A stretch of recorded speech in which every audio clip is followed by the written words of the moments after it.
Assalamualaikum warahmatullahi wabarakatuh. Saya Najwa Titawan dari 112311691. Di sini saya akan menjelaskan tentang skala Likert. Pengertian skala Likert dan menggunakannya. Skala Likert atau Likert scale adalah skala penelitian yang digunakan untuk mengukur sikap dan pendapat. Dengan skala Likert ini, responden diminta untuk melengkapi kuesioner yang mengharuskan mereka untuk menunjukkan tingkat persetujuannya terhadap serangkaian pertanyaan. Pertanyaan atau pernyataan yang digunakan dalam penelitian ini biasanya disebut dengan variabel penelitian dan ditetapkan secara spesifik oleh peneliti. Nah, berikut contoh skala Likert dalam kuesioner. Di sini ada dampak media sosial. Ada pertanyaan 36 pertanyaan. Ada 36 pertanyaan yang akan dijawab oleh 36 responden. Nah, ini buat hasilnya. Ada 36 responden. Nah, ini hasilnya. Untuk tingkat persetujuan yang ada di dalam skala Likert ini terdiri dari 5 pilihan skala yang mempunyai gradasi dari sangat setuju hingga sangat tidak setuju. 5 pilihan tersebut diantaranya adalah sangat setuju, setuju, ragu-ragu, tidak setuju, sangat tidak setuju. Untuk menerjemahkan hasil skala Likert ini adalah dengan analisis interval. Akan dapat dihitung dalam bentuk kuantitatif. Jawaban-jawaban di responden tersebut dapat diberi bobot nilai atau skor Likert seperti di bawah ini. Sangat setuju diberi nilai 1, setuju diberi nilai 2, ragu-ragu diberi nilai 3, tidak setuju diberi nilai 4, sangat tidak setuju diberi nilai 5. Total skala Likert dapat dilihat dari perhitungan menggunakan rumus berikut. Nah, untuk menghitung total pilihan responden, itu kita menggunakan rumus CONIF, terus diblok seluruh jawaban responden, kemudian diisi kriterianya. Kriteria dari penilaian. Nah, untuk menguji jawaban, kita bisa menggunakan Fn plus F4. Nah, ini kemudian dikopikan ke bawah. Terus untuk yang setuju disesuaikan dengan nilai atau skor Likert. Kalau misalnya sangat setuju, berarti menggunakan skor Likert 1, terus setuju menggunakan skor Likert 2, dan seterusnya.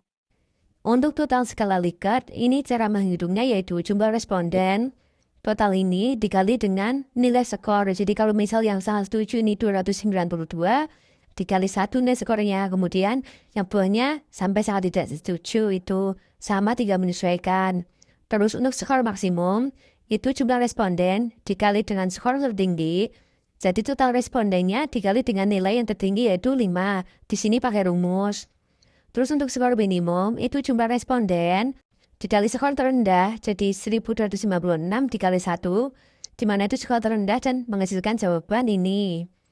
Nah, untuk indeksnya, cara menghitungnya yaitu total skor dari skala Likert dibagi dengan skor maksimum, di mana skor maksimum itu 1296 dikali 100%, seperti ini untuk rumusnya. Nah, dari hasil penilaian, karena nilai indeks yang kita dapatkan dari perhitungan adalah 50,79%, maka dapat disimpulkan dua responden itu ragu-ragu. Nah, langkah menjawab dengan menggunakan SPSS. Langkah menjawabnya, kita lengkapi dulu variabel view. Untuk variabelnya bisa diisi bagian name, itu formulir 1. Terus ada di sini tabnya numeric, weight-nya 8, desimalnya 0. Upper formulir 1, values-nya non, missing non, kolom 8, nilai crack, measure scale, dan Rolling board. Nah, ini kan tadi ada 36 pertanyaan dan juga 36 responden. Maka disesuaikan untuk formnya itu 36. Jadi semuanya dimasukkan, totalnya juga dimasukkan, kemudian masukkan data pada data editor. Nah, ini saya sudah masukkan semuanya, ada 36. Pengerjaannya kita ke analyze, terus pilih correlate. Nah, kemudian klik kiri di bagian bivariate. Nah, pada dialog butir-butir pada kotak kiri dimasukkan ke kolom variabel pada correlation coefficient, nanti dipilih persen pada kotak dialog dan signifikan, dipilih one tilde dan di flag. Ini disentang, ini dimasukkan satu-satu. Setelah semuanya dimasukkan datanya, klik OK. Nah, setelah itu akan muncul output seperti ini, akan dilihat rapi dan memudahkan kita dalam pembacaan tabel.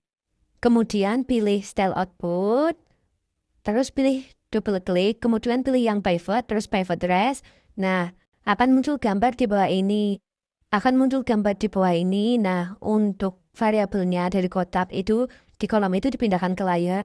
Nah, kemudian buat yang statistik, raw, kita pindahkan ke kolom. Nah, di sini akan terlihat hasil yang lebih rapi. Nah, di sini terlihat hasil yang lebih rapi. Nah, ingat pada variabel yang kedua ini, yang dimunculkan adalah total. Nah, untuk menganalisis uji validitas, digunakan test of significance satu sisi one-tailed, dan dari hasil penunjukan tersebut, maka didapat interpretasi sebagai berikut. Nah, untuk probabilitas antara formulir butir 1 dan total butir adalah 0,003, yang berarti P itu kurang dari 0,5. Nah, di sini butir 1 sampai 13 terus 15 sampai 17, 20 sampai 23, dan 25 sampai 35 itu P-nya kurang dari 0,05. Jadi bisa dianggap valid. Untuk butir 14, 18, 19, 24, dan 36 itu P-nya lebih dari 0,05 yang dianggap tidak valid. Nah, suatu pengukuran dinyatakan valid itu apabila memiliki korelasi yang signifikan. Dikirakan signifikan, P-nya itu kurang dari 0,05. Dan interpretasi di atas dapat disimpulkan bahwa butir 14, 18, 19, 24, dan 36 tidak signifikan karena P-nya itu lebih besar dari 0,05. Nah, untuk butir yang lain itu berarti bisa dikatakan valid ya.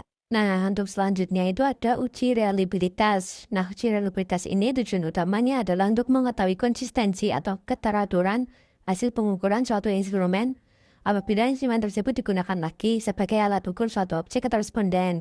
Nah, caranya sama, kita kembali pada tampilan data yang akan diuji, terus kita pilih Analyze, terus KL, kemudian klik Reliability Analysis. Nah, di sini kan muncul kotak dialog. Dimasukkan butir ke dalam pakai item semua ini. Setelah semua dimasukkan, klik OK.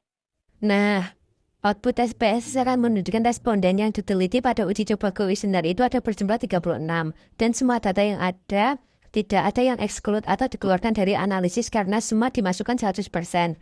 Nah, untuk tabel reliability statistik, nilai alfa kurang bits adalah 0,758. Dengan jumlah pertanyaan 36 butir.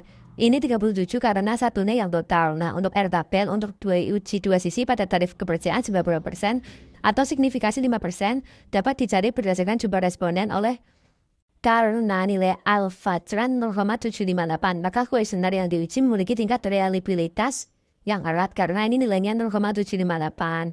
Terima kasih. Sekian dari saya. Wassalamualaikum warahmatullahi wabarakatuh.